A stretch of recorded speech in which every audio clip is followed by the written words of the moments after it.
primeiro lugar, bom dia. Eu peço desculpas que minha voz está péssima, uma gripe um pouco forte.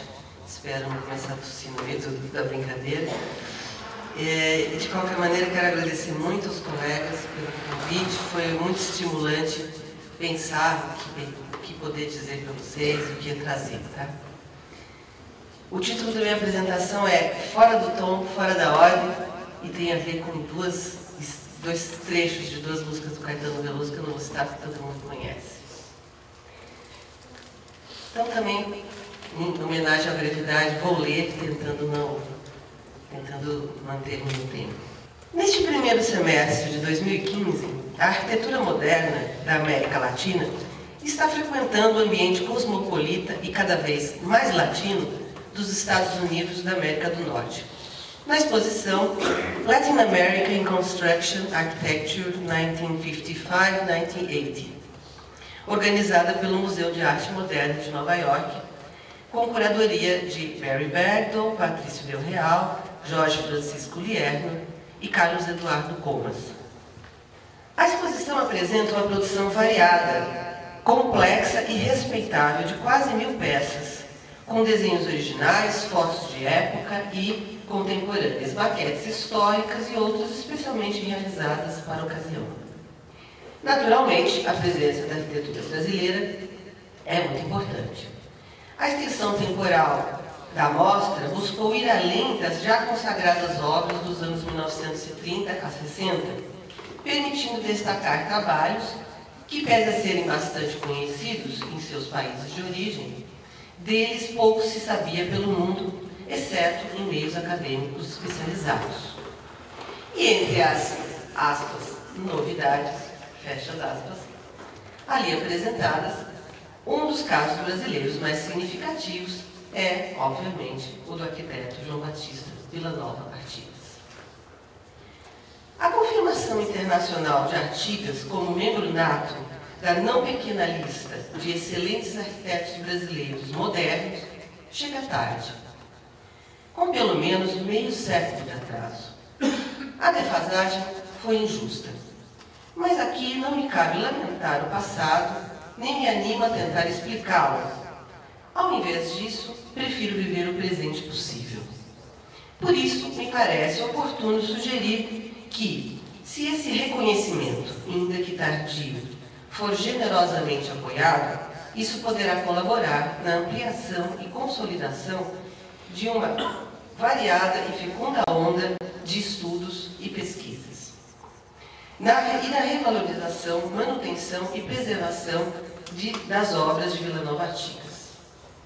Mas não necessariamente o incentivo daquela exposição e deste centenário, que aqui celebramos, resultará de fato na ampliação e na revisão sobre a sua obra, vista agora sob a luz contemporânea de um outro. Além de promover eventos, é preciso compreender, aproveitar no trabalho cotidiano aquilo que essa defasagem temporal nos proporciona de bom. Caso contrário, nos próximos anos, poderemos estar aqui apenas ajudando a canistramente cristalizar mais um outro mito tropical. Ou pior, estaremos coletivamente ajudando a construir um ícone simplificado e de baixo relevo, e sem termos combinado, eu e o Hugo estamos concordando em alguma coisa rara. O risco da banalização sempre é preciso ser encarado de frente. E o olhar estrangeiro, aquele que vem de fora dos limites que até agora circunscreveram e limitaram o entendimento da obra de Artigas, tanto poderá ajudar a iluminar novas facetas, quanto poderá tender a esbater seus contornos, cobrindo-os de sombras. Mas provavelmente ambas coisas se passarão.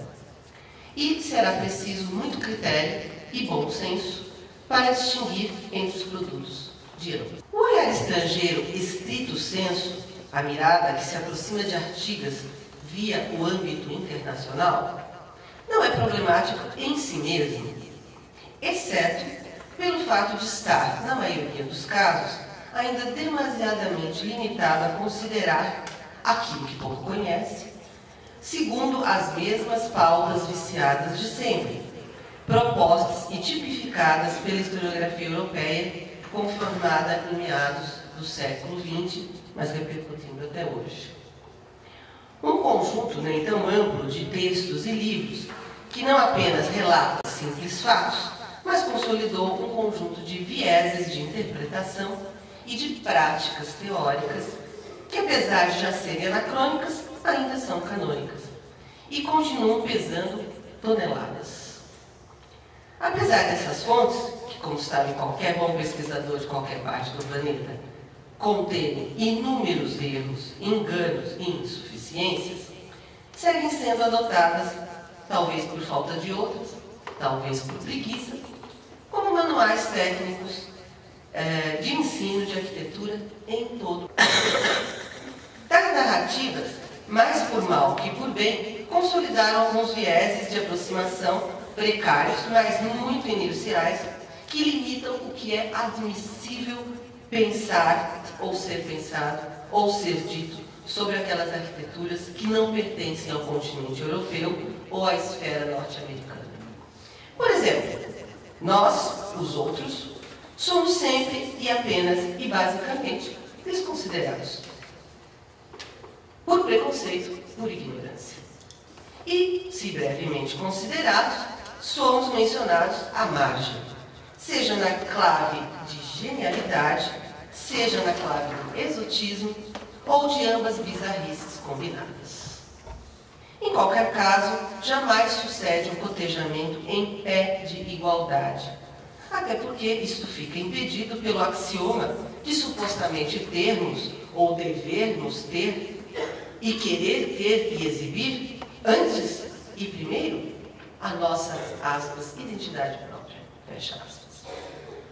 Essas e outras armadilhas conceituais estão aí no campo há tanto tempo, estão tão entranhadas no nosso imaginário que se naturalizaram e frequentemente são também empregadas alegremente por pensadores locais.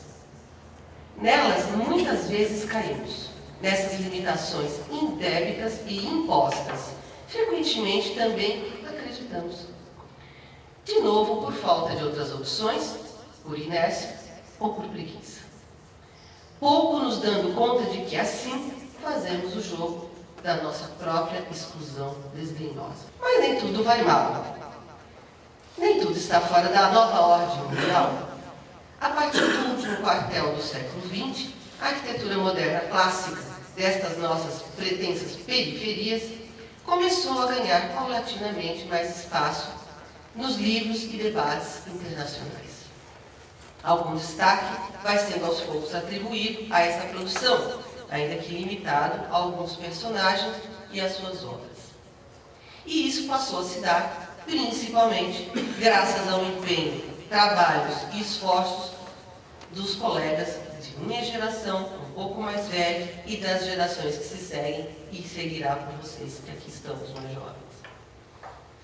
Entretanto, ainda vige o pior espantalho, o velho engano de nos considerarmos sempre menos modernos, ou modernos atrasados, ou modernos incompletos, apenas porque a nossa modernidade não frequentava o mesmo alfaiate que a deles. Para piorar, suspeita-se que talvez nem usasse o mesmo plano. Mas pessoalmente duvido, o nosso direito é o seu avesso, e vice-versa. É o nosso corte e desenho, e o nosso corte e desenho, nem por ter sido feito com as sobras e as alternativas, é menos elegante. Trabalhar com economia de recursos é, afinal, o que as primeiras modernidades já diziam que era o que se devia fazer e o que se queria fazer. Mas voltemos a Nova York. Ah, não, pode voltar no anterior um pouquinho. Mas voltemos a Nova York e a exposição do mundo. Louvando-se o extenso trabalho dos curadores latino-americanos na produção e apresentação desse vasto material, que aí está exposto até final de meados de julho, deve-se, entretanto, admitir que ainda predomina no tom da exposição um certo olhar, aspas, estrangeiro. Muitíssimo mais simpático e cuidadoso, é claro, mas ainda resvalando cai lá em algumas preconcepções possivelmente desatualizadas e talvez desnecessárias. Ou não motivo alegado para repetir alguns velhos tropos cansados é que, de fato, se tratava de organizar uma exposição, basicamente, para gringo ver. E para estes, tudo é alta novidade. Então, o jeito, se não se queria produzir algo demasiado críptico, seria retomar alguns discursos vagamente familiares, facilitando a comunicação com o grande público, que necessitaria encontrar certa redundância de discurso para poder algo compreender do novo que se apresenta. E convenhamos, o MoMA, em Nova York, não é, nem tem obrigação de ser, uma entidade acadêmica. Sobrevive de seu sucesso de público e crítica e de sua capacidade de lançar modas duradouras. E por outro lado, afinal de contas, sejamos também honestos, no caso, todos somos gringos. Quantos é que nós, outros, conhecemos da arquitetura moderna mexicana, ou argentina, ou chilena, ou colombiana? Com exceção, claro, dos colegas presentes. Considerando-se suas limitações, que o MoMA também as tem, em todo mundo, a curadoria da exposição fez o possível. E o fez muito bem feito. Exigir que venha de fora o que ainda não estamos aptos a fornecer de dentro seria como jogar a responsabilidade de ganhar a partida confiando no bom jogo do time adversário. Isto posto, e por brevidade, montemos a exposição e nela há artigos.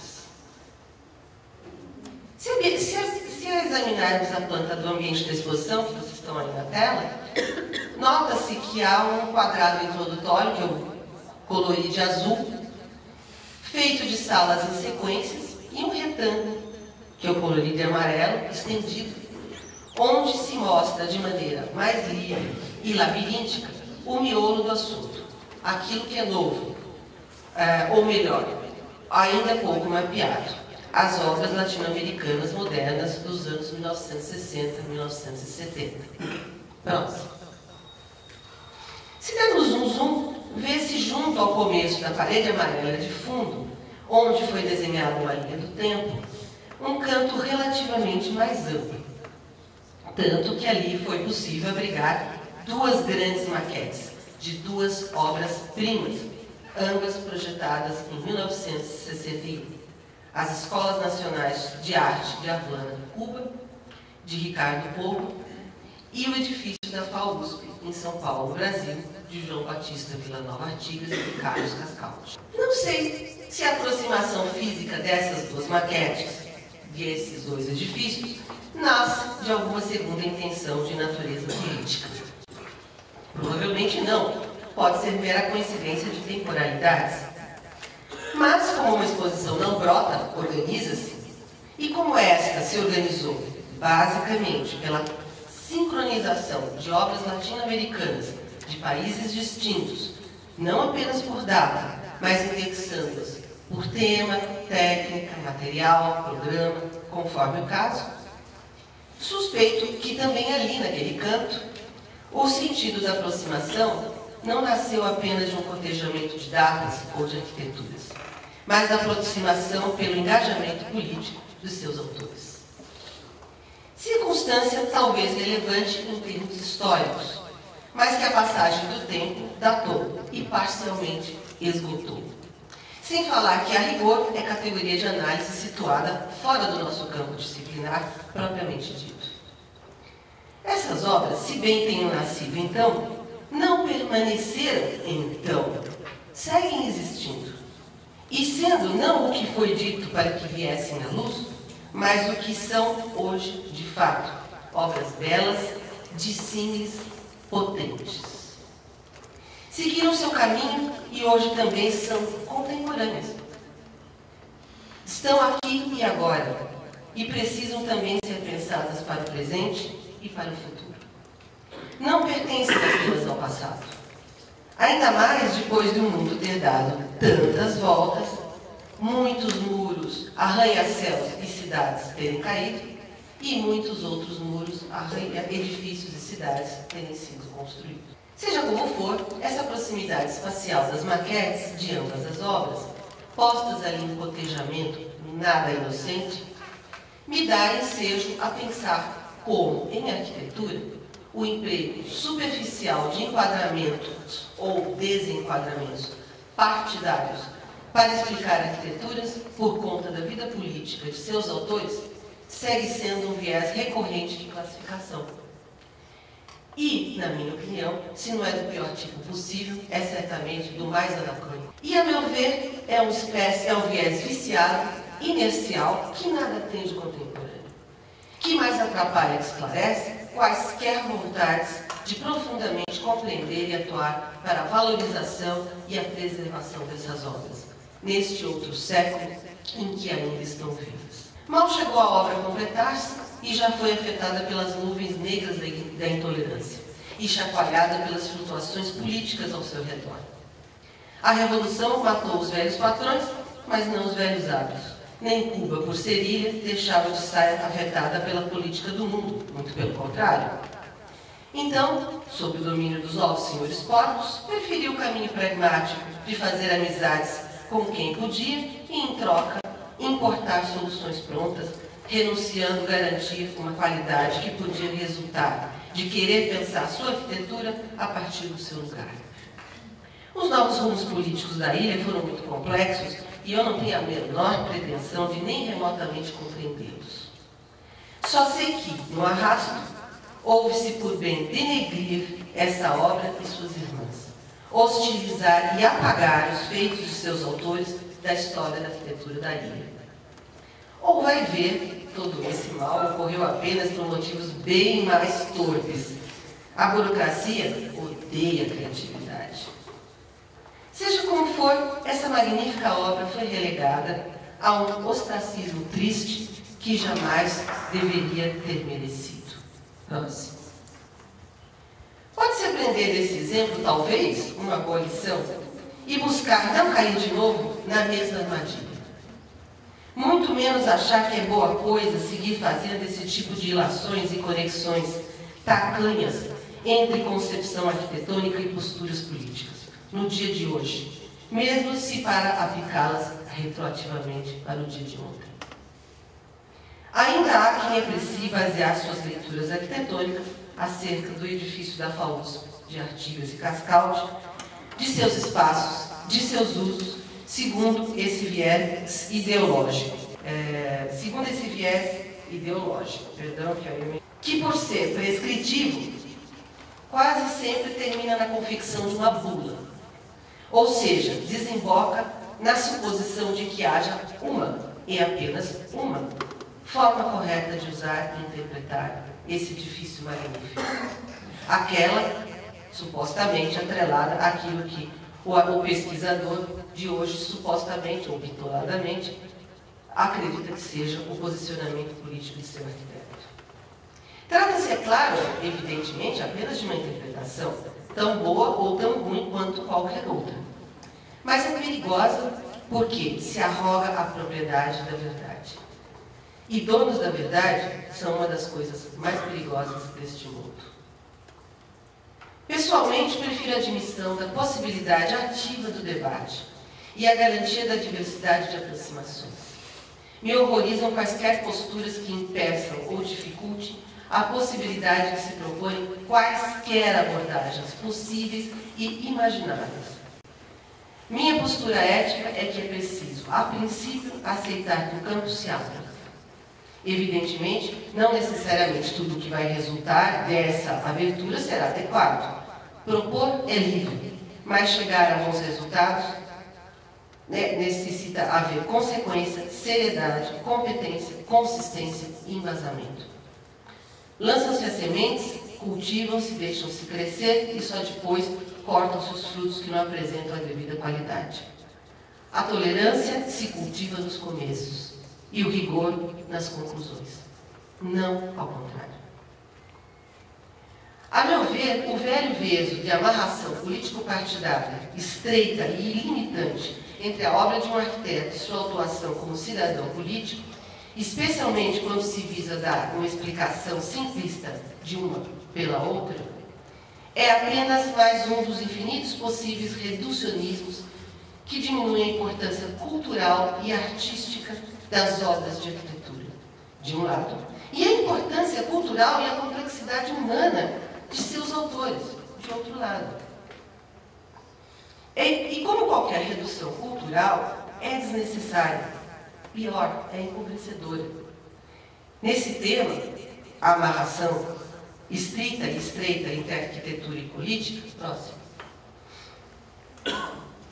A minha posição coincide com a de Francesco Dalton, quando ele considera que a arquitetura, a aparência de uma certa coisa, antes de revelar mecanicamente a ideologia da sua produção, existe simplesmente como lugar onde a sua absoluta autonomia do ato que a produziu é revelada. Reduzir a arquitetura a resultado simplista de equações políticas, circunstanciais e passageiras, a meu ver, sempre e só faz mal para a arquitetura, e especialmente para o nosso campo, não para a arquitetura. Não colabora em nada para entender melhor essa arquitetura e, especialmente, entender como se pode seguir vivendo dentro dela, hoje. Ou assim me parece.